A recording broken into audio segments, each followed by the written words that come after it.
Welcome back to Explore Error.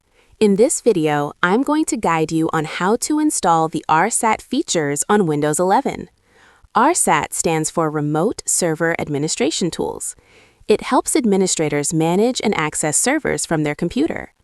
So how do you install it? First, click on Start, or you can search for Settings. Open Settings, then go to System and click on Optional Features. Once you open Optional Features, click on View Features to see the available features. Now you need to search for RSAT. Type RSAT in the search box. After that, you need to select 5 options. I have already taken a screenshot of them. The first option is Active Directory Domain Services. The second option is BitLocker Drive Encryption.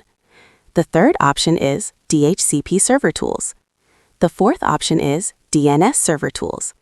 The fifth option is Data Center Bridging LLDP Tool. Select these options and click on Add.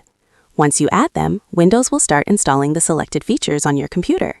After the installation is complete, restart your Windows system. That's it! RSAT will be successfully installed on your computer. This is how you can install it on Windows 11. I hope this video helps you. If yes, then hit like, subscribe, and share. Thank you.